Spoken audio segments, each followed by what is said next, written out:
femme à part. Tu n'es pas comme toutes les autres. Tu es une femme à part. Bonsoir chères auditrices, bonsoir chers auditeurs. J'espère que votre semaine se déroule bien, que votre journée aussi s'est bien passée en ce mercredi, que Dieu a été avec vous. Enfin, je sais qu'il est avec vous, qu'il est toujours avec nous et que tout s'est bien passé pour vous. Donc ce soir, nous avons l'émission tant attendue où il y a eu beaucoup de publicité par rapport à cela pour que nous puissions récolter vos questions. Donc c'est sur la sexualité. Donc avec moi en studio, j'ai Barbara, comme d'habitude. Bonsoir Barbara. Bonsoir. Et nous avons Marc. Bonsoir Marc. Bonsoir. Donc voici notre cher invité qui est Marc et qui connaît beaucoup de choses sur la Bible et surtout sur ce sujet qui n'est pas tabou pour lui. Donc on a reçu pas mal de questions de toutes parts, des questions osées comme des questions moins osées. Donc c'est l'occasion parce que nous savons que notre invité n'a pas sa langue dans sa poche, on va dire. Donc j'espère que cette émission répondra à vos questions de façon assez précise. De toutes les façons, je pense qu'il y aura une seconde partie, peut-être une troisième ou une quatrième. Hein. Donc voilà, donc avant de commencer, nous allons prier. Donc je vais prier. Notre Père qui est aux cieux, nous te remercions pour cette journée que tu nous as permis de passer, qui n'est pas encore finie, Seigneur. C'est pour cela que nous te demandons ta présence ainsi que ton Saint-Esprit pour présider cette soirée. De cette émission autour d'un thème qui est assez tabou généralement dans nos églises. Alors permets que ce que tu veux faire ressortir puisse ressortir dans cette émission et que les personnes qui écoutent cette émission puissent être satisfaites des réponses et avoir justement des réponses à leurs questions. Alors sois avec nous, guide-nous et dirige-nous durant ce temps d'émission. Ce sont les grâces que nous te demandons au nom de ton Fils Jésus et pour ta gloire. Amen. Amen. Donc nous allons commencer et je laisse donc Barbara présider ce petit temps de questions. Merci Audrey de me laisser la parole. Rebonsoir Marc. Bonsoir. Merci d'être avec nous ce soir sur l'émission Femme à part. Comme le dit Audrey, nous avons la chance d'avoir Marc avec nous aujourd'hui car c'est un homme de Dieu qui ose parler des choses que dans notre église qu'on nous dit pas et aussi des choses que malheureusement nos parents nous ont pas dit. Donc avant de commencer et pour commencer, nous avons des questions. Marc, peux-tu nous dire vraiment ce que dit la Bible par rapport à la sexualité? La question est très vaste. La question est vaste. Dire ce que dit la Bible, la sexualité, c'est comme si on pouvait le dire en un mot, mais ce serait ne pas rentrer réellement dans la pensée de Dieu. Mais il faut observer le texte biblique tel qu'il est donné. Dieu a créé les cieux, les dieux créent la terre en réalité, les cieux et la terre, et il y met certaines choses.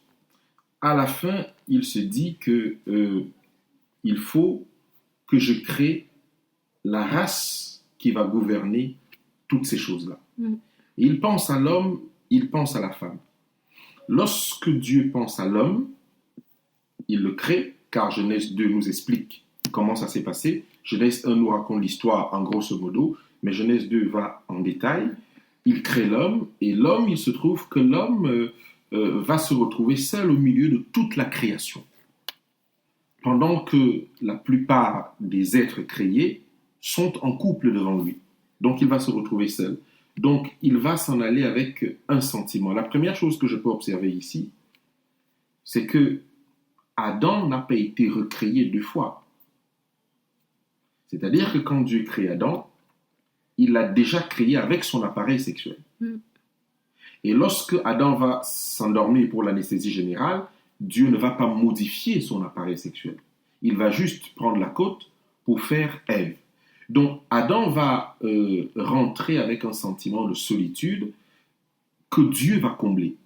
Mais si vous regardez dans Genèse 1, verset 28, il est dit Dieu les bénit, c'est-à-dire après la création d'Adam et Ève, il est dit, Dieu les bénit et Dieu leur dit, soyez féconds, multipliez-vous, remplissez la terre et la sujettissez et dominez sur les poissons de la mer.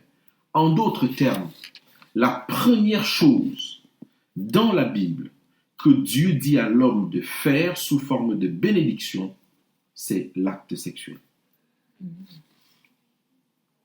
Vous ne trouverez le premier devoir dans les Écritures que Dieu donne à l'homme, c'est l'acte sexuel. Puisqu'il leur dit, Dieu les bénit et leur dit, comment? La bénédiction, c'est soyez féconds. Il n'y avait pas 10 manières d'être fécond. N'est-ce pas? Oui, bien sûr. Multipliez-vous. Il n'y a pas 10 manières de se multiplier. Oui. Remplissez la terre. Il n'y a pas 10 manières de remplir la terre. L'assujettissez. Il n'y a pas 10 manières d'assujettir la terre que de la remplir. Donc, à 4 reprises, Dieu dit à l'homme, soyez féconds, faites l'amour, multipliez-vous, faites l'amour, remplissez la terre, faites l'amour, l'assujettissez, faites l'amour 4 fois de suite. Alors que nous n'étions pas encore dans le péché. Nous n'étions pas encore dans le péché. Dieu leur dit, je vous ai créé pour ça. Vous devez y aller. 4 reprises. Et nous pouvons même dire 5 puisqu'il dit, bon, alors on ne va pas dire 5, c'est juste le fait qu'on se multiplie, qu'on peut dominer sur les poissons de la mer, sur les oiseaux du ciel et sur tout animal qui se meut sur terre. Vous voyez?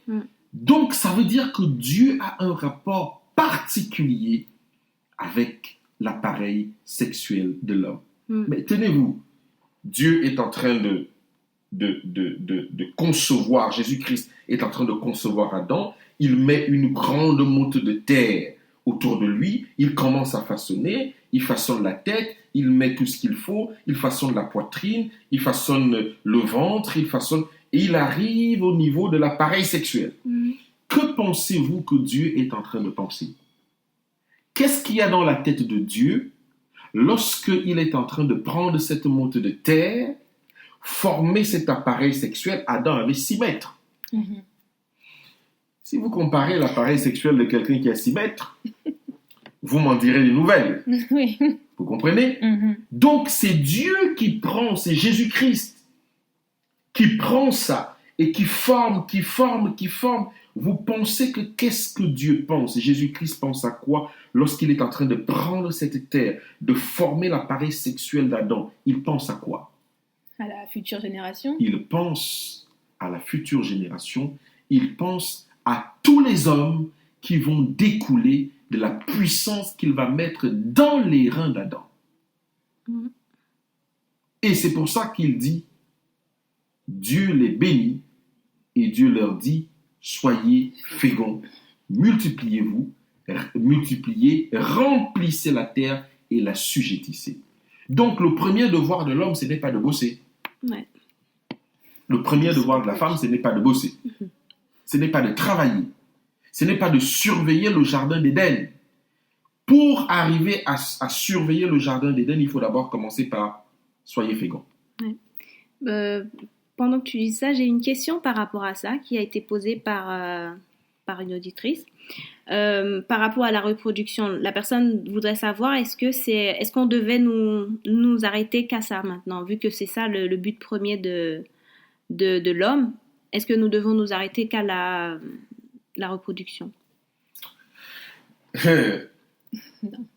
Je pense que nous n'avons pas encore compris que Dieu est un être de plaisir. Dieu aime le plaisir, c'est-à-dire que ce qui entoure l'univers de Dieu, c'est le plaisir, c'est la joie.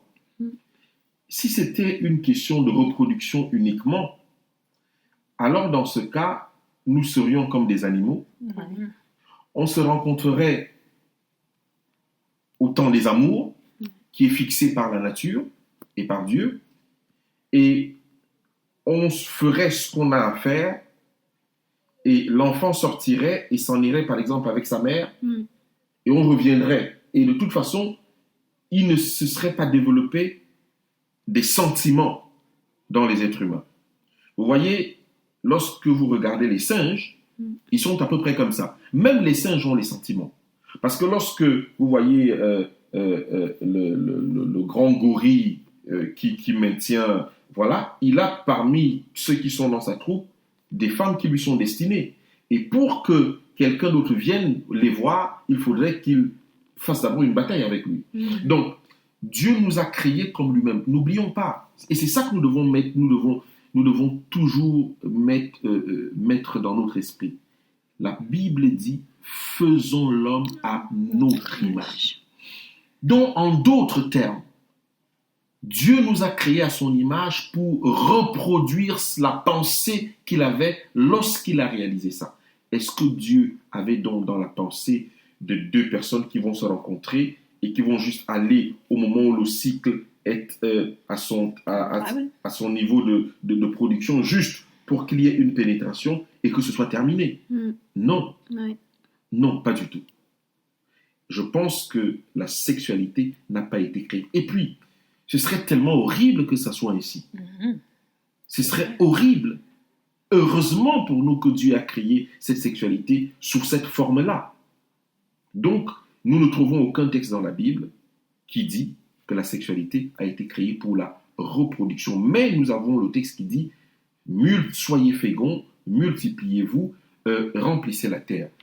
Et nous savons que si, même après le péché, nous savons que si c'était quelque chose qui servait uniquement à la reproduction, il n'y aurait pas de jalousie. Ah ben ça c'est sûr. Il n'y aurait pas de jalousie, puisque ça ne sert qu'à la reproduction. Il n'y aurait pas de mariage. Pourquoi les gens veulent vivre ensemble alors que j'ai la possibilité d'aller partout, faire ce que je veux? Voilà, non. C'est parce que Dieu a mis sa pensée en nous, nous a créés comme il voulait que nous soyons par rapport à lui et pour penser la même chose que lui par rapport à la sexualité. Peux-tu nous parler des pratiques sexuelles que le monde encourage mais que Dieu désapprouve, ou du moins qui n'est pas dans la Bible, quoi? Bon, le problème avec ça, c'est que je pense qu'on va devoir refaire une étude là-dessus. Il faut savoir à partir de quel moment certaines choses sont entrées dans les mœurs. Lorsqu'on lit Lévitique 18,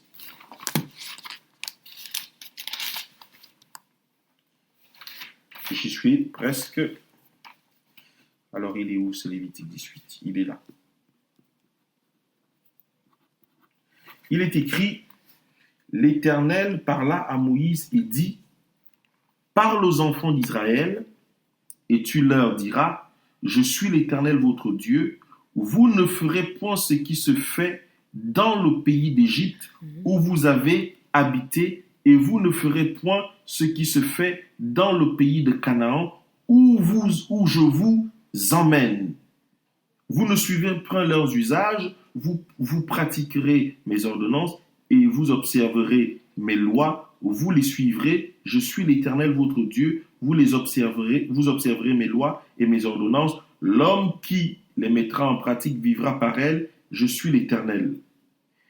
Et Dieu va commencer à citer ces choses, et là nous allons les voir. Qu'est-ce qu'il est dit? Il est dit que vous ne ferez point les choses que faisait l'Égypte, d'où vous sortez, et à Canaan, d'où vous allez.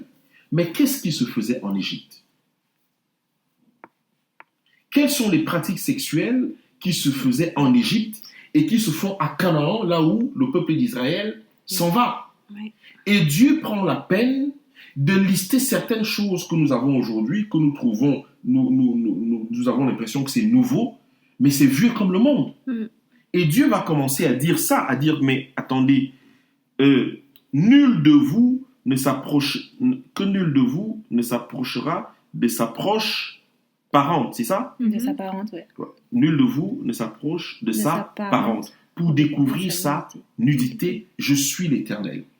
En Égypte et en Canaan, les gens s'approchaient de leurs parents pour découvrir leur nudité. Des parents souvent couchaient avec des enfants souvent couchaient avec des parents. Et ce n'est pas une pratique, et c'est une pratique que nous avons aujourd'hui, de nos jours. Elle s'est accentuée peut-être, mais dès l'Égypte ancien, déjà là. Dieu nous dit que c'était déjà là. D'accord? Et nous pouvons lire la suite. Nul de vous ne s'approchera de sa parente pour découvrir sa nudité. Tu ne découvriras point la nudité de ton père, ni de la nudité de ta mère. C'est ta mère. Tu ne découvriras point sa nudité. Tu ne découvriras point la nudité de la femme de ton père. C'est la nudité de ton père. Tu ne découvriras point la nudité de ta sœur, fille de ton père, ou fille de ta mère, née dans la maison, ou née hors de la maison. Et vous avez déjà vu des incestes, souvent des enfants qui ne se connaissent pas. Vous voyez? Sur ce point-là, tu ne découvriras point la nudité de la fille de ton fils, ou de la fille de ta fille, car c'est ta nudité. Tu ne découvriras point la nudité de la fille, de la femme de ton père, née de ton père, c'est ta sœur. Tu ne découvriras point la nudité de la sœur de ton père, c'est la proche parente de ton père. Tu ne découvriras point la nudité de la sœur de ta mère, car c'est la proche parente de ta mère. Tu ne découvriras point la nudité du frère de ton père. Tu ne t'approcheras point de la femme, point de sa femme, c'est ta tante. Tu ne découvriras point la nudité de ta belle-fille, c'est la femme de ton fils. Tu ne découvriras point sa nudité. Tu ne découvriras point la nudité de la femme de ton frère, c'est la nudité de ton frère. Tu ne découvriras point... Bref, vous voyez... Comment? C'est juste pour poser une question, mais finis ta phrase. Oui, vas-y, pose ta question. Pour être bien clair, quand il parle de nudité, c'est pas seulement de voir la personne nue, c'est vraiment de passer à l'acte. C'est vraiment de passer à l'acte. Mais déjà, la nudité était quelque chose de consacré. Il faut savoir ça, la nudité était quelque chose de consacré pour eux. Donc, effectivement, un père ne pouvait pas permettre que son enfant voie sa nudité, parce que c'était quelque chose de réservé uniquement à sa femme. Vous voyez? Mais en même temps, et c'est vrai de le souligner, lorsqu'on parle de ça, on parle effectivement de passer à l'acte. Aujourd'hui, nous avons des choses, on peut se retrouver à voir la nudité parce qu'on n'a pas d'autres moyens. Par exemple, une maman qui est malade à la maison et qui n'a que sa fille et qui n'a pas les moyens d'être à l'hôpital, effectivement, oui, moi, mon père est venu ici, il avait le cancer du foie, il ne pouvait plus rien faire, c'est moi qui le portais pour aller le laver, ainsi de suite. Je n'avais pas le choix, vous voyez. Ce n'était pas dans le sens de vouloir voir comme le fils de Noé a fait, vous voyez. Lui, c'était une volonté d'aller voir. Il a reçu la malédiction qui allait avec. Mais lorsque c'est dans ce sens-là, effectivement, on ne peut pas... Voilà. Donc, il y a toutes ces pratiques, déjà, qu'il faut... qui sont mentionnées dans la Bible, qu'il faut proscrire. Nous parlons ici de l'homosexualité. Nous parlons également du fait de l'homosexualité, d'être lesbienne et tout ça. Nous parlons des choses comme la sodomie. Nous parlons également des choses... bref, des choses... Là, par exemple, on dit que... tu ne coucheras point au verset 22, point avec un homme comme on couche avec une femme. C'est une abomination. Tu ne coucheras point avec une bête pour te souiller avec elle. Mais regardez bien quelque chose. Au verset 23, tu ne coucheras point avec une bête pour te souiller avec elle. On dirait qu'il est en train de s'adresser à l'homme. D'accord? Mais après, la suite, il dit, la femme ne s'approchera point d'une bête pour se prostituer à elle. C'est une confusion. Regardez la différence. L'homme, c'est, tu ne coucheras point avec une bête pour te souiller avec elle. La femme, c'est, tu ne t'approcheras point avec pour te prostituer avec elle. C'est une confusion. Il y a quelque chose, et on aura le temps d'en parler, que Dieu a mis dans la sexualité de l'homme et dans la sexualité de la femme, qui fait une différence. La majorité des personnes, et surtout des jeunes femmes, vous savez, lorsque vous allez dans les milieux où les gens sont possédés, vous allez vous rendre compte qu'il y a beaucoup plus de femmes qui sont possédées. Pour quelle raison? Parce que la femme est un récipient. L'homme ne l'est pas. Et c'est pour ça que lorsqu'il y a une action sexuelle, c'est généralement la femme qui se donne dans un acte sexuel. Ouais. Et lorsqu'on aura compris ça, ça fera l'objet d'une autre étude si vous voulez, Oui. mais lorsqu'on aura compris ça, ça changera beaucoup de choses.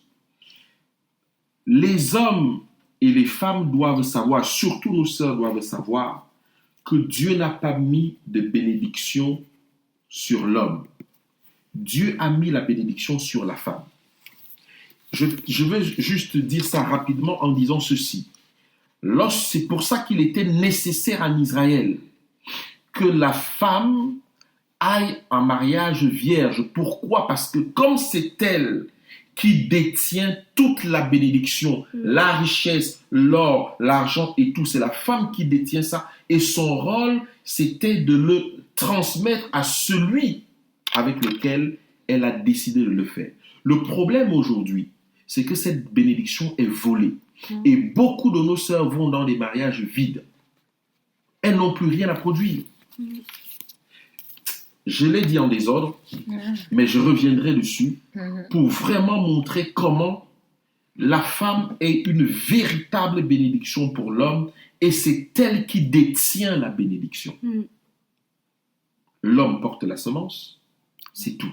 Mais il ne peut rien faire avec. C'est la femme qui reçoit. C'est la femme qui reçoit et la transforme, dont la bénédiction est chez la femme. Si elle n'ouvre pas son chemin, l'homme ne sera jamais béni. Oui, puisque du coup, il n'y aura aucune descendance. Non seulement il n'y aura aucune descendance, mais Dieu n'a pas fait que mettre la descendance. Toute la bénédiction matérielle. C'est pour ça que l'épouse du Christ, c'est l'Église. Vous comprenez? C'est pour ça que l'épouse du Christ, c'est l'Église. Et lorsque vous voyez dans Proverbe 31, c'est l'Église, cette femme. Et c'est elle qui donne du pouvoir au mari. Qui, lorsqu'il va s'asseoir à la porte avec les anciens, il est respecté parce qu'on connaît sa femme. C'est sa femme.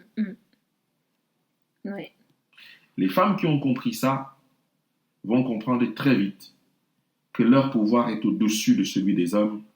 Maintenant, il faut seulement savoir comment positionner ça pour que... Vous savez, la réalité, c'est que lorsque la femme a compris ça, aucune décision de son foyer ne passe sans elle.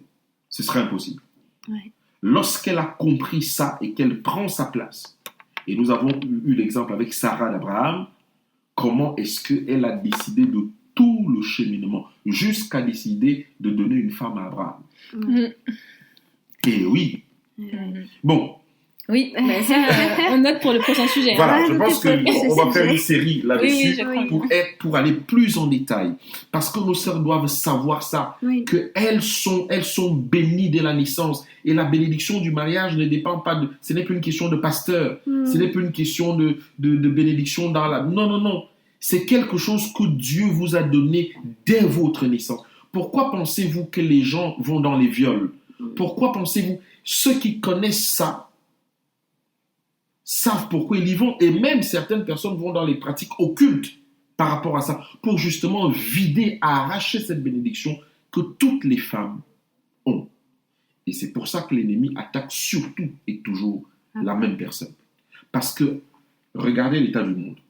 C'est après avoir attaqué qui? Elle. C'est simple. Ouais. Et ouais. Il y avait une autre question. Attends, je crois qu'il y avait une question aussi par rapport à ce que tu viens de dire, enfin qui est dans la suite par rapport aux pratiques. C'était la question d'une auditrice pour savoir est-ce que les pratiques orales sont autorisées ou non dans le mariage, dans le couple marié. Bon, je vais répondre. Je ne sais pas si comment je dois répondre à cette question-là, mais nous allons parler clairement. Vous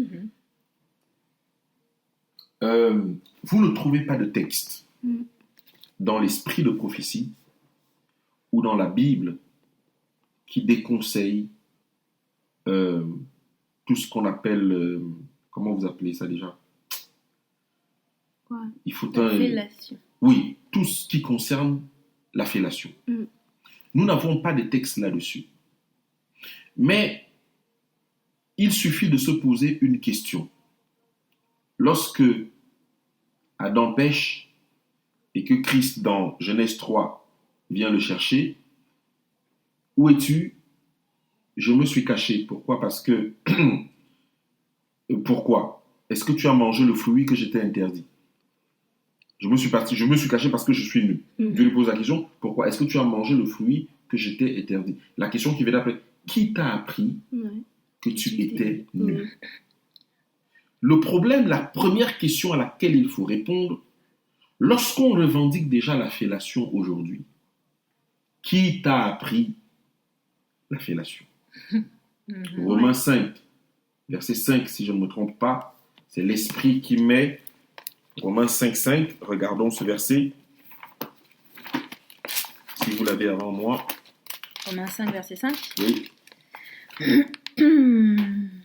Or, l'espérance ne trompe point parce que l'amour de Dieu est répandu dans nos cœurs par le Saint-Esprit qui nous a été donné. L'amour de Dieu est répandu dans nos cœurs par le Saint-Esprit.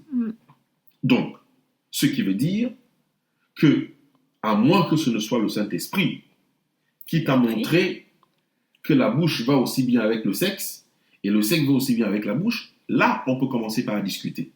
Maintenant, la vraie question, et tout le monde doit se la poser, où est-ce que j'ai appris ça? Je le sais d'où? À partir du moment où on va résoudre ce problème, on résoudra aussi le problème, est-ce que c'est bon ou ce n'est pas bon? D'accord? Mais il faut d'abord répondre à cette question. Maintenant que c'est dans la chrétienté et que les chrétiens aiment ça à donf, aujourd'hui c'est bon, c'est vraiment... Voilà. Mais où est-ce que vous avez appris que ça pouvait se faire? À mon avis, il n'y a qu'un seul endroit. Et si on considère cet endroit, alors le sujet devient discutable. Parce que n'oublions pas que nous sommes faits à l'image de Dieu et que ce que le sacrifice de Christ a produit, c'est de nous redéfinir en tant que temple de Dieu. Ce qui veut dire que lorsque je pratique mon acte sexuel avec mon épouse ou avec mon mari, Dieu ne s'en va pas. Oui, il est là tout le temps. À moins qu'on lui dise, écoute, reste juste au salon, nous allons travailler un peu et tu reviendras. D'accord? Mais je ne veux pas aller plus loin là-dessus sans que nous l'ayons résolu ce problème. D'où ça vient? Et dans les prochaines études que nous allons faire ensemble, je vais vous montrer d'où la majorité des pratiques sexuelles viennent. Ça provient d'où? Et le Seigneur nous le dit dans Lévitique 18. Vous ne ferez pas les choses qui se pratiquent en Égypte. Oui, c'est vrai. Vous voyez? C'est vrai. Et les choses qui se pratiquent en Canaan où vous allez aller. Quelles sont les pratiques de l'Égypte? Quelles sont les pratiques de la Canaan? Nous avons déjà cité une partie dans la Bible, mais nous allons aussi citer les pratiques de la Canaan. Et nous allons voir comment est-ce que le peuple de Dieu s'est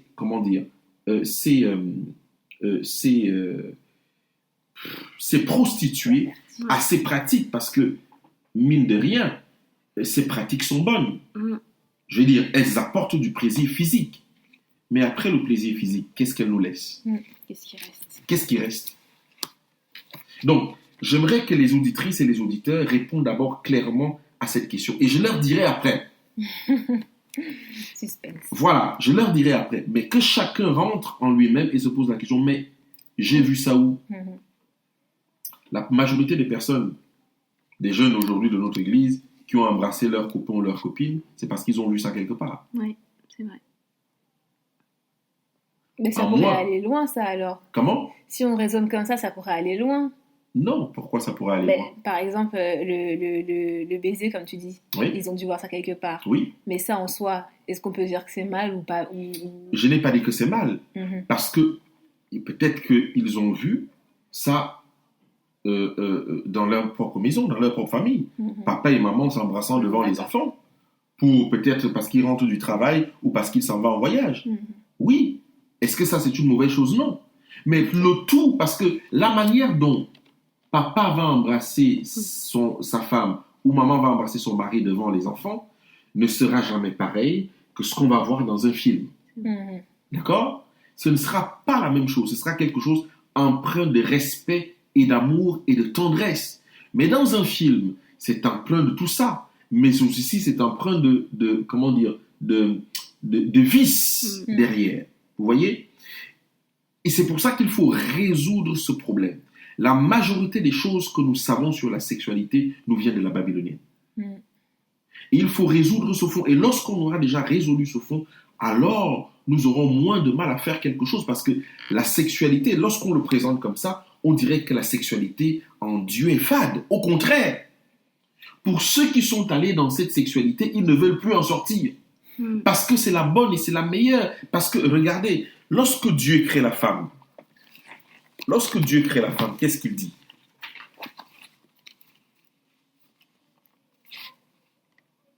Alors, je suis dans Genèse. Genèse 2. Il vit. Alors, Genèse 1, verset 31. Dieu vit tout ce qu'il avait fait, et voici cela était très bon. Ainsi, il y eut un soir, il y eut un matin, ce fut le 6e jour. À quel moment Dieu dit que ce fut très bon? Parce que si vous lisez tout le texte, vous allez voir quand il écrit, il dit, c'est bon, c'est bon, c'est bon, c'est bon, c'est bon. Jusqu'au moment où il va dire, c'est très bon. C'est très bon pourquoi? Parce que ici, nous supposons que Adam et Ève viennent de commettre leur premier acte sexuel et Dieu peut dire, en fait, la création est stable. Adam et Ève ont compris ce que veut dire multipliez-vous, soyez féconds, dont tout est très bon. Vous voyez? Mais j'aimerais qu'on note justement ces parties-là parce que ça me permettra de faire des séances en détail pour que là, on fait une séance générique là. Et je ne sais pas comment vous allez programmer ça. Nous viendrons chaque mois, s'il le faut, pour faire une émission sur un thème précis. Par exemple, sur la fellation, est-ce que c'est une bonne ou une mauvaise chose? Mais simplement, ce que je voudrais vous dire, c'est que la dernière fois que j'étais ici, nous avons parlé de ça et je vous ai montré le rôle de la bouche. Oui, c'est vrai, je me rappelle. On s'amuse avec des choses terribles. La bouche a une puissance, c'est pour ça que Jacques dit que personne ne peut dompter la langue. Mais que croyez-vous que l'ennemi va faire pour jeter du discrédit dans votre langue et que votre voix ne porte plus vers le lieu très saint? C'est de souiller votre bouche. Par deux choses. Par les paroles qui sortent et par les pratiques qui s'y font. Mais nous y reviendrons. Nous y reviendrons. Parce qu'on a oublié le rôle. Normalement, la bouche est faite pour créer des choses. Et l'ennemi le sait. Lorsque je prie avec puissance, je suis en train de dire des choses et le Seigneur fait en sorte que les anges se déploient tout autour. Mais si jamais je parle et ça ne bouge plus dans l'invisible, qu'est-ce qui se passe? C'est que ma bouche est souillée. Et par quoi ma bouche est souillée? Par de mauvaises pratiques. Nous y reviendrons lorsqu'on parlera de ça en détail. Donc, on a une autre question. Il y a quelqu'un qui a posé la question, comment continuer de résister aux tentations quand on est célibataire et que l'âge monte? Le plus gros problème que les célibataires ont, c'est que beaucoup de célibataires ne sont pas réellement célibataires. Alors, que les auditeurs le sachent, sur ce domaine-là, nous sommes tous des rescapés. Je ne parle pas ainsi parce que j'ai réussi, mais parce que le Seigneur est allé me chercher quelque part. Beaucoup de célibataires ne le sont pas. Un célibataire qui se masturbe n'est pas célibataire. Un célibataire qui a déjà connu ses plaisirs n'est pas célibataire. Parce que quelqu'un qui n'a jamais connu quelque chose n'a pas, il ne sera jamais attiré par cette chose-là. Vous prenez un enfant, vous ne donnez jamais à un enfant à manger du poisson. Lorsque cet enfant sera grand, il n'aura jamais envie de manger du poisson. Vous voyez, le problème qui se pose, c'est que les frères et sœurs, nous voulons régler ce problème alors que nous avons déjà trempé. Et le corps a déjà connu un plaisir. Et à partir de là, le corps se met à réclamer ce qui lui a paru bon. Mais le problème, c'est que ça a été fait dans l'illégalité. Et donc, autant c'est bon d'y entrer, autant c'est difficile d'y sortir.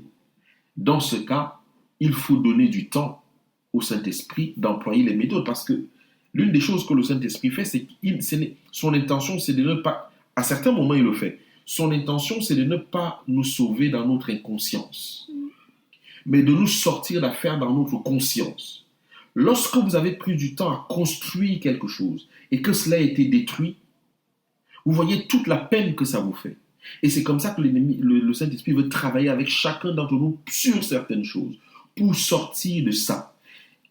La parole de Dieu nous demande de protéger nos yeux. Lorsque nous sommes célibataires, il faut déjà apprendre à protéger ce que nous regardons. Car Ellen White dit qu'il ne faut pas que les ennemis de l'extérieur rejoignent ceux de l'intérieur. Là, on n'a plus d'issue. Qu'est-ce que je regarde? Ces films à l'eau de rose. Ces films à l'eau de rose qui créent à moi de la convoitise. Du coup, je ne peux plus regarder une sœur d'une manière avec sainteté. Je ne considère plus que Christ est en elle. Ce que j'apprécie chez elle, ce sont ses formes. Mais j'ai été confronté à un problème comme ça. Je travaillais dans une boîte à Boulogne-Billancourt et j'avais une collègue, une véritable antillaise qui était formée, mais mon Dieu. Et cette femme-là me donnait de la... J'étais hanté. J'étais hanté parce qu'à l'époque, effectivement, je faisais des choses qu'il ne fallait pas faire. Et chaque fois que je pouvais regarder cette femme, je ne pensais qu'à une seule chose. Si simplement j'avais une opportunité. Mais j'étais hanté, mais en même temps, je priais le Seigneur, mon Dieu, comment faire, mon Dieu, comment faire, mon Dieu, comment faire. Jusqu'à ce que le Seigneur a mis dans ma bouche des mots pour pouvoir prier dessus. À un moment donné, je disais au Seigneur, mais jette un voile sur mes yeux pour que je ne regarde pas l'abomination. Au départ, c'était compliqué, jusqu'au jour où j'ai pu regarder cette collègue sans avoir d'arrière-pensée. Vous voyez? C'est une bataille. Mais pourquoi cette bataille? Pourquoi c'était comme ça? Parce que je regardais les films X, parce que j'étais dans la masturbation, et parce que, bon voilà, et même à l'église, je me souviens à l'église à l'époque, j'étais avec des frères et sœurs, on parlait de ça comme ça, et chacun disait c'est pratique. À l'église. Vous comprenez? Et donc, comment est-ce que dans cette... Tu ne peux pas résister. Forcément, il va t'arriver de faire quelque chose. Soit de te masturber, soit de prendre de temps en temps un petit encas d'une certaine façon, soit d'ailleurs aussi d'arriver à corrompre une sœur d'église ou un frère d'église, de vous aider entre-temps en prévoyant peut-être un mariage futur. Ben oui, ce sont des réalités. Donc, comment faire? C'est d'abord de prendre des dispositions claires. Une décision. Protéger sa vue, protéger ses sentiments et prier sans cesse. Vous savez, j'avais entrepris de jeûner une fois par jour, une fois par semaine. Et ça m'a beaucoup aidé. Ça m'a aidé au niveau de la masturbation, ça m'a aidé au niveau de ce que je regardais, ça m'a aidé au niveau de ce que je faisais. Pourquoi? Parce que lorsqu'on jeûne et on prie, c'est une manière de dire au corps que désormais, en ce jour, je ne te donne plus à manger.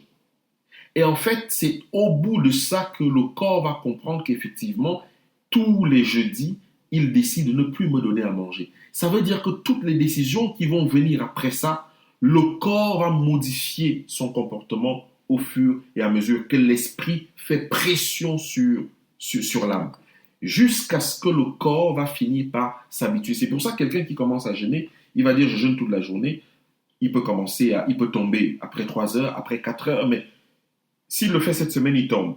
La semaine d'après, il tombe. À partir de la 4e, 5e, 6e semaine, il ne tombera plus. Il commencera à mettre beaucoup plus de temps jusqu'à ce qu'il va faire une journée entière. C'est le temps que la chair prend pour obéir aux injonctions de l'âme, qui est le siège des émotions. Et tout ça, c'est tout un processus. c'est pas quelque chose où Dieu a la possibilité de l'enlever une fois. Et chez certaines personnes, il l'a fait. Mais chez d'autres, il faut que tu gravisses les étapes et que tu comprennes jusqu'où tu en es. Jusqu'à ce que tu vas te dire, Seigneur, j'ai très envie de voir un film. Mais je sais que si je regarde ces films, il va se passer des choses. Qu'est-ce que je peux faire? Recommencer quelque chose qui est sale, que je commence déjà à détester? Ou alors je vais dire non. Soit je dors, soit je lis quelque chose, ou alors j'essaie de trouver un palliatif. Je ne sais pas, une prédication, ou au moins un film chrétien encore. Les films chrétiens d'aujourd'hui, il faut les voir. Vous voyez? Donc, il y a tout ça à mettre en place, mais il y a une seule chose à faire.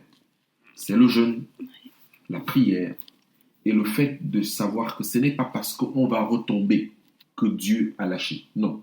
Moi, ça m'a pris du temps. Vous savez, à une époque, j'étais encore à l'étranger, j'étais pas encore en France, je jouais de la guitare. J'étais responsable de chorale à cette époque-là. Et je faisais ça.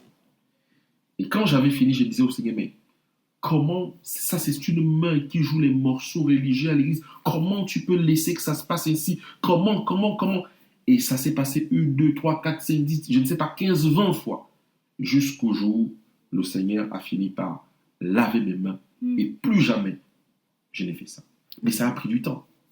Parce qu'il fallait qu'il travaille dans ma conscience. Il avait commencé par mettre la sainteté. Mais regarde ce que tu fais. C'est toi qui vas aller apprendre aux gens à chanter pour me louer. C'est toi qui vas jouer la guitare. Mais regarde. Et du coup, qu'est-ce qui est né dans mon cœur? La haine de ce que je faisais. Le corps était satisfait, mais mon âme avait du dégoût. Vous voyez? Et une fois que l'âme a du dégoût, je peux vous assurer que ça ne va plus tenir longtemps. Parce que tout le problème, c'est l'âme, c'est pas la chair. C'est l'âme. Une fois que l'âme a du dégoût, c'est clair que ça va s'arranger. Oui. Donc, il y avait une autre question encore, pardon. Comment éviter de faire du sexe avant le mariage avec son frère d'église? Alors, c'est pour quelqu'un qui est dans une relation, peut-être qu'il y a promesse de mariage, mais la personne aimerait savoir comment faire pour ne pas tomber. Pour éviter les mariages peut-être précipités. Par exemple, il y en a qui se marient tôt pour justement ne pas chuter ou ne pas pécher. Oui, il y a ça ce aussi. genre de choses. Et aussi, je ne sais pas en fait, parce que j'ai déjà entendu des gens qui disent que quand on se fréquente, il y a un délai. Ça, par contre, je ne sais pas si c'est 6 mois, si c'est, mais ça, j'ai déjà entendu. Il faut au moins se fréquenter 6 mois, parce que sinon, on peut pas rester fidèle, parce que sinon, on va tomber. Notre corps, il est faible, la chair est faible, la paix appelle la chair. Donc, pour les gens qui écoutent, si tu as quelque chose à rajouter par rapport à ça. Alors, comme nous sommes en train de parler d'une manière générique, je vais répondre d'une manière générique, et je sais qu'il y a certaines personnes qui vont m'écouter, lorsqu'on revient à la généalogie, si je peux l'appeler ainsi. Les gens se marient à quel âge? À l'époque? Oui. Très jeune? Non. Non. 60, Ah ben oui. 100 ans, 120 ans, Oui. 140 ans, 150 ans, on se marie. Il durait longtemps aussi. Hein? Il vivait longtemps aussi. Il vivait longtemps, bien sûr. Parce qu'à cette époque, le sexe était encore sacré. Et beaucoup de choses étaient encore respectées. Alors, les questions de délai. Nous avons un problème de délai aujourd'hui parce que nous sommes pressés par ce que nous voyons. Parce que Jacob a quand même fait 7 ans de travail. Oui, pour avoir la femme qu'il voulait. Pour avoir la femme qu'il voulait. 7 ans de travail. Il ne l'avait pas connue, Jacob. Il n'avait pas connu sa femme. Il a travaillé 7 ans de travail. Nous étions déjà dans le péché. On se mariait tôt puisque Ésaü, lui, connaissait déjà les femmes à ce moment-là. D'accord? Mais Jacob a quand même travaillé 7 ans. 7 ans d'attente pour avoir sa femme et une autre en plus. Le problème ne se trouve pas dans le délai. Le problème se trouve dans la relation avec le Père. Parce qu'il est écrit, nous connaissons bien ce verset, car Dieu a tant aimé, Jean 3,16, qu'il a donné son Fils unique. D'accord? Ouais. C'est le principe du mariage. Car le père a tant aimé l'épouse ou la fille qu'il a donné son fils en mariage. Ok. Il faut revenir, tout ça, il faut remettre ça dans le sens de la croix. C'est pour ça que Paul nous dit dans Éphésiens 5 qu'est-ce qu'il dit? Que je cite réellement ce que Paul dit dans Éphésiens 5. Alors, est-ce que Éphésiens 5, versets 31 à 32, il est écrit: l'homme quittera son père et sa mère et s'attachera à sa femme, et les deux deviendront une seule chair. Ce mystère est grand. Je le dis, cela par rapport à Christ et à l'Église. Donc, tout ce que nous sommes en train de parler là, activité sexuelle, patati patata, Paul dit, je le dis par rapport à Christ et à l'Église. Donc, Jean 3,16, l'homme quittera son père et sa mère et s'attache, car Dieu a tant aimé le monde qu'il a donné son Fils unique. Vous savez, quand c'est une affaire de Dieu, il peut ne pas y avoir de temps. Il peut aussi y avoir besoin de temps. Tout ça, c'est la relation qu'on a avec Dieu, parce que Jacob était à côté de Rachel pendant 7 ans. Pourquoi Abraham et sa femme envoient Jacob chez Laban? Parce que là-bas, les filles allaient au mariage vierges. Et les deux savaient ce que je vous ai dit là, que c'est la femme qui porte la bénédiction. Donc, il fallait absolument aller chercher dans la patrie où nous savons que les femmes restent là-bas vierges jusqu'au mariage. Oui. Et une femme qui est plus vierge, et ça veut dire qu'il n'y a plus de bénédiction, ou bien on a toujours de l'espoir Heureusement que l'évangile est une grâce. Vous voyez, Dieu arrive à réparer toutes ces choses. Dieu arrive à reprendre tout ce que l'ennemi nous a volé. Dieu arrive à détourner le cours des événements en notre faveur. C'est pour ça que l'évangile est une puissance. D'accord? Et cette puissance consiste à quoi? À prononcer les paroles des promesses pour que le Seigneur rétablisse ce qui a été perdu et ce qui a été volé. Et c'est pour ça que cette terre sera rétablie. Quand nous allons revenir sur cette terre appelée le millénium, elle sera propre, beaucoup plus propre que quand Adam était là. Parce que Dieu tient à ce que les choses qui ont été dénaturées soient rétablies. Vous voyez? Et chez chaque personne qui fait alliance avec Dieu, d'ailleurs, quel exemple n'avons-nous pas? Quel exemple n'avons-nous pas dans la Bible, dans les femmes qui ont suivi le Christ, par exemple? Vous voyez? Oui, mais il y a Marie, celle qui a... Voilà, celle qui était possédée. Oui. D'accord? Ouais. Dieu l'a rétablie. Dieu l'a restaurée. Et donc, effectivement, je ne suis pas en train de dire que c'est ça, mais je veux dire ça pour que les gens comprennent les conséquences qui sont des conséquences qui découlent des actes que nous posons par rapport au plaisir. Et vous savez, la sexualité, après le péché, a quelque chose. Tu as tellement envie, mais le jour où tu l'as, tu es capable de te poser la question, ce n'est que pour ça. Vous voyez? Ce n'est que pour ça. Et vous allez me dire, j'ai perdu la grâce juste pour ça. Et c'est pour ça qu'il est bon de faire les choses dans le sens de Dieu. Et je me souviens que avant que le Seigneur ne m'enlève de là,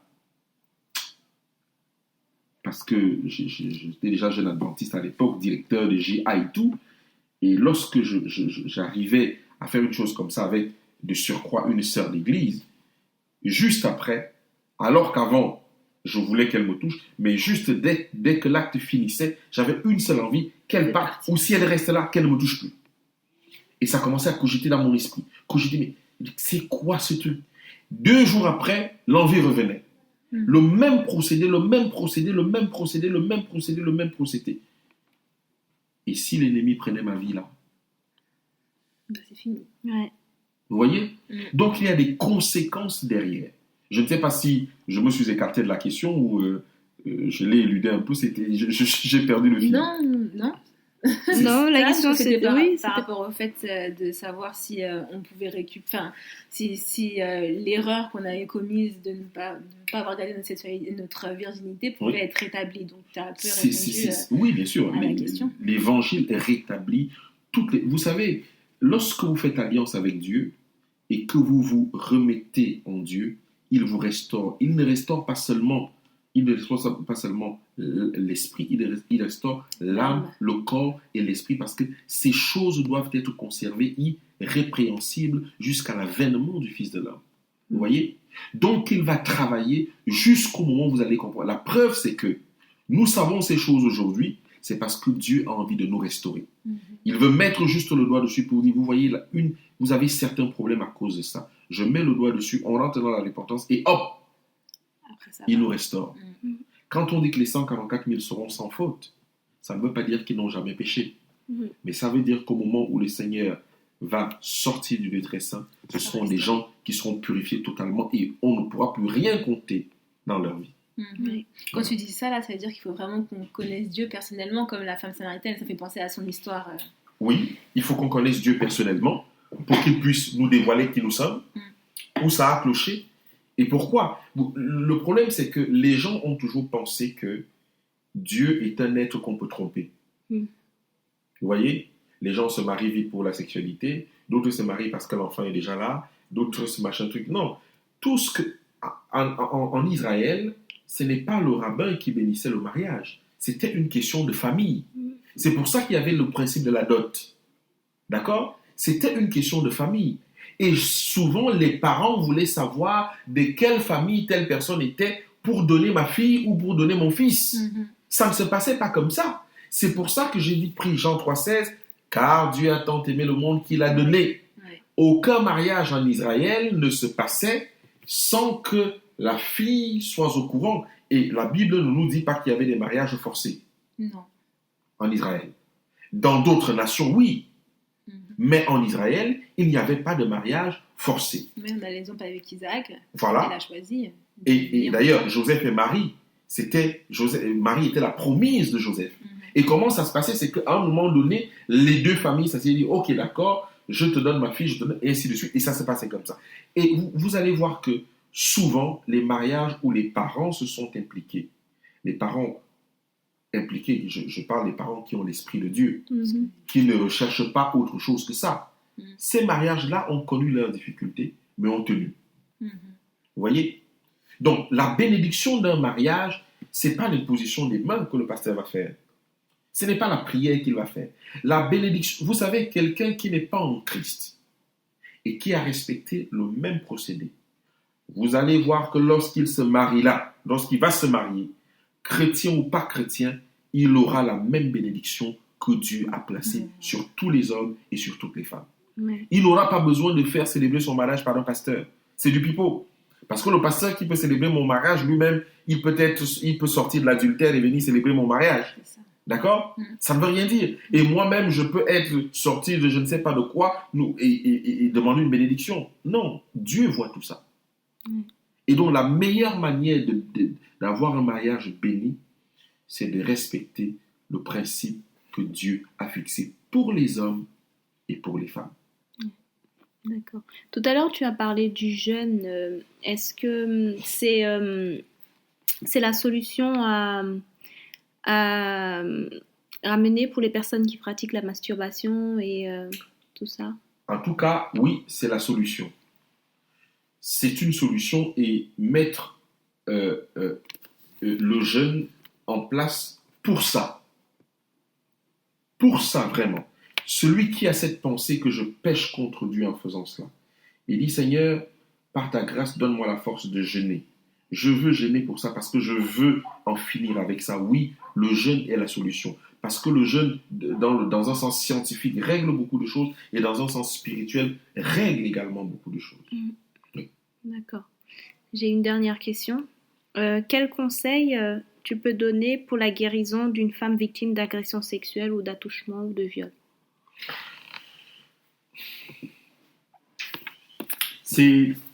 Alors, nous disons que aujourd'hui c'est une émission générique oui. Et que les auditeurs me pardonnent, après je donnerai tous les textes bibliques qui vont avec. D'accord? Oui. Parce que on est un peu parti sur la discussion. Mais c'est une question difficile à répondre. Difficile à répondre parce que en Israël, lorsque une femme était violée, on ordonnait à ce que ce violeur l'épouse. Est-ce que c'est une bonne chose? Je ne sais pas. Mais remarquez que c'était un Israélite. Si c'est quand un Israélite a violé, il devait épouser cette femme. D'accord? Lorsque quelqu'un a été victime d'agression ou de sévices sexuels, je voudrais dire que l'homme qui a subi ça sur terre, c'est bien le Christ. Le Christ a subi ce genre d'agression parce que vous savez qu'on a déshabillé le Christ. On l'a exposé. D'accord? On l'a maltraité et il a porté les péchés de l'humanité. Si nous sommes en Christ, Romains 8, verset 1, dit que il n'y a plus de condamnation pour ceux qui sont en Jésus-Christ. Ce n'est pas que, comment je vais dire ça? Ce n'est pas que la personne n'a pas été victime, mais Dieu rachète ça aussi. D'abord pour la victime, mais aussi pour le coupable. C'est tout un évangile qu'il faut développer pour montrer comment sortir de là. Mais je pense que il y a des gens qui ont été victimes de viol, il y a des gens qui ont été victimes d'attouchements sexuels. Tout se restaure par la grâce de Dieu. Et surtout si Dieu donne à celui-là un mari ou une femme aimant. Dans les deux cas, ça va restaurer parce que Dieu va pouvoir montrer que non, ce n'est pas ce que tu as vécu. C'est pas comme ça que ça devait se passer. Maintenant, voici comment ça doit se passer exactement. Mais il faut aussi se laisser libérer par certaines choses. Il faut se laisser libérer. Le but de l'évangile, ce n'est pas de conserver les gens dans leur histoire. C'est de leur montrer que quoi qu'il arrive, Dieu tient ton histoire entre les mains et tu peux sortir de là. Mais je voudrais qu'on traite ce problème lorsqu'on traitera à la fin des pratiques sexuelles désapprouvées. Et à ce moment-là, je répondrai à cette question avec plus de détails, avec des exemples de l'esprit de prophétie et peut-être même de la Bible.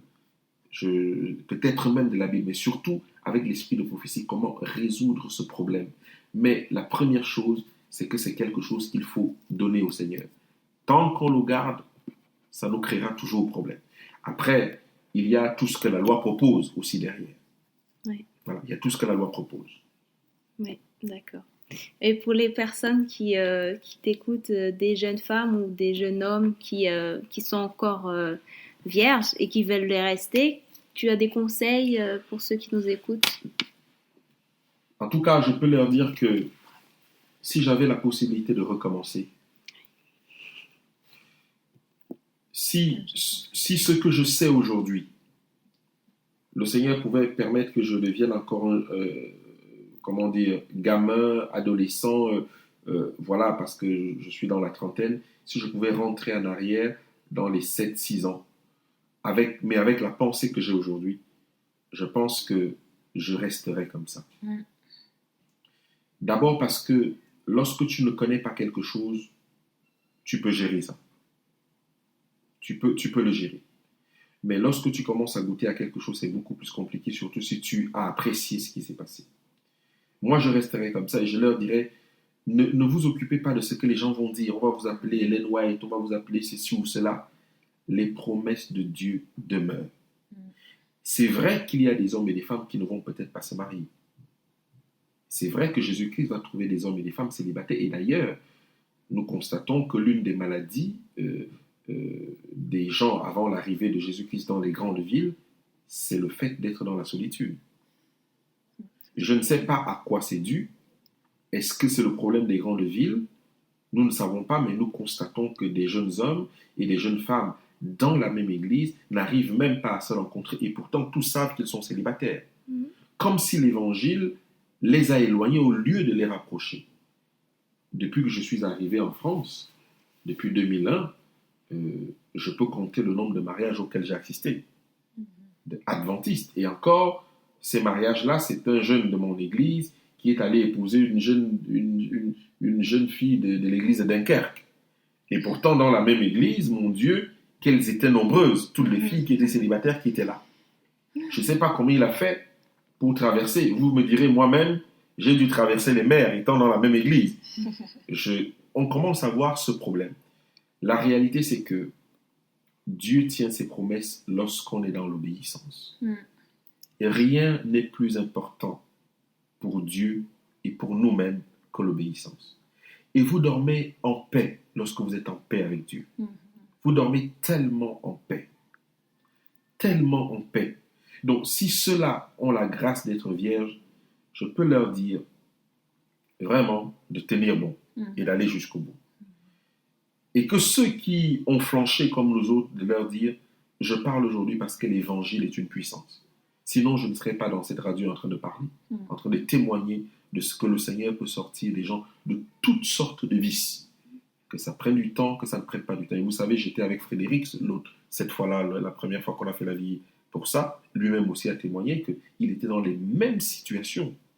Et le Seigneur nous a tous sortis là, parce que lorsque tu rencontres le vrai évangile, tu ne peux pas rester.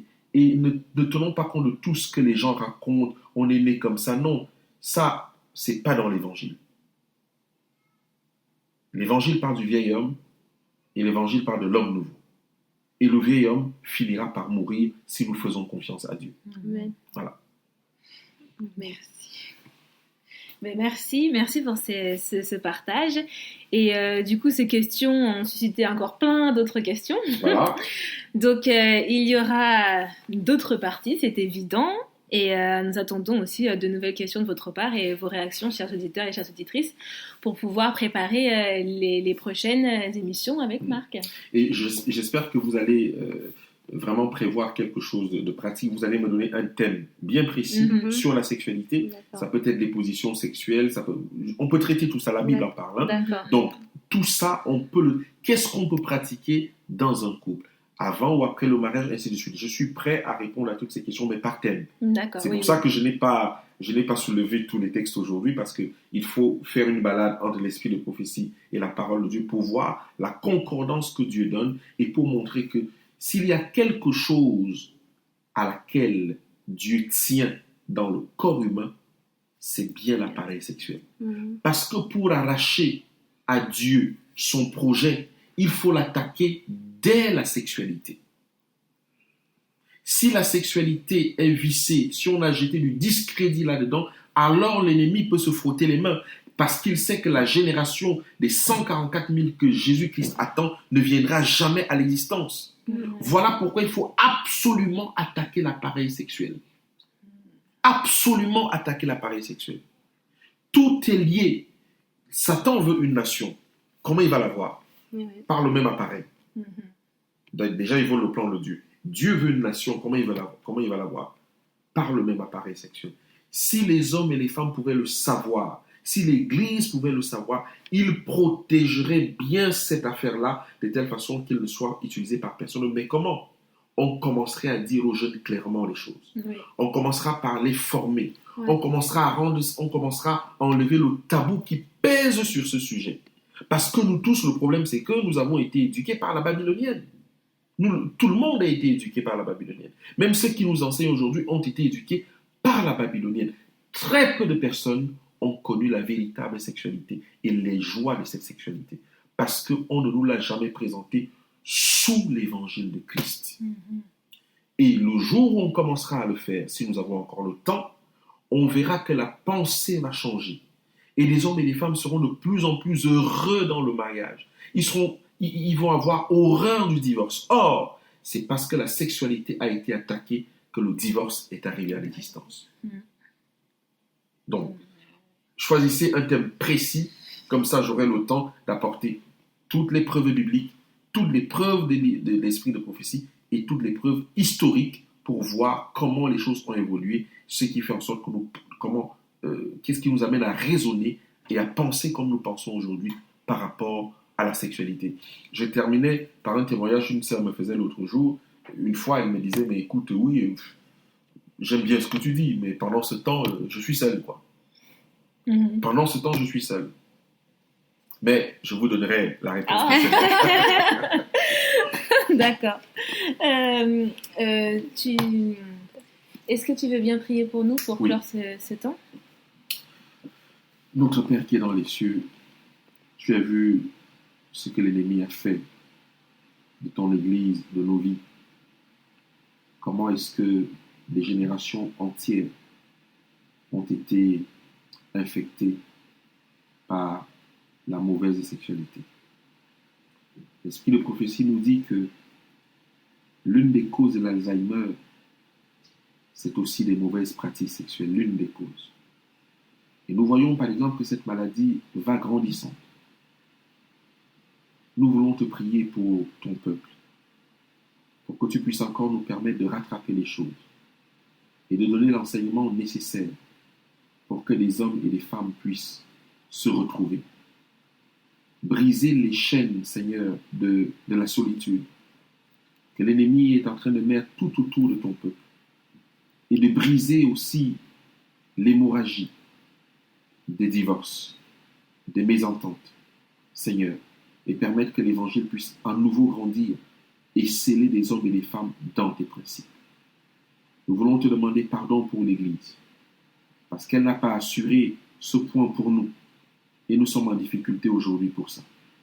Mais nous voulons dire merci à Jésus-Christ, qui n'a jamais cessé d'intercéder pour ce peuple que nous sommes, de la fin des temps, pour que nous puissions parvenir à la statue parfaite de notre Sauveur. Alors agis encore, Seigneur, et permets que toutes ces barrières soient renversées, soient brisées, et que les hommes et les femmes soient restaurés et portent l'étendard de la puissance de l'Évangile. Que la gloire te soit rendue, au nom de Jésus-Christ. Amen.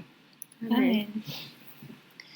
Donc, merci. Nous allons aussi passer au temps de l'astuce. Donc, aujourd'hui, c'est une astuce bien-être. Donc, on a trouvé quelque chose d'intéressant pour celles qui ont le ventre ballonné ou le ventre gonflé, on ne sait pas pourquoi, alors qu'on fait du sport, alors qu'on mange sain et tout, et qu'on a quand même le ventre gonflé, alors c'est pas notre période menstruelle. Mais qu'est-ce qui se passe? Donc, il y a un petit remède très naturel à base de plantes, à base de camomille. Donc, ce qu'il faut faire, c'est boire de la camomille, en fait, toute la journée, une bonne infusion de camomille dans une bouteille. Donc, ce que je vous conseille, c'est de faire bouillir votre eau de bouteille, donc une bonne eau, hein, pas l'eau du robinet ou quoi, une bonne eau de bouteille.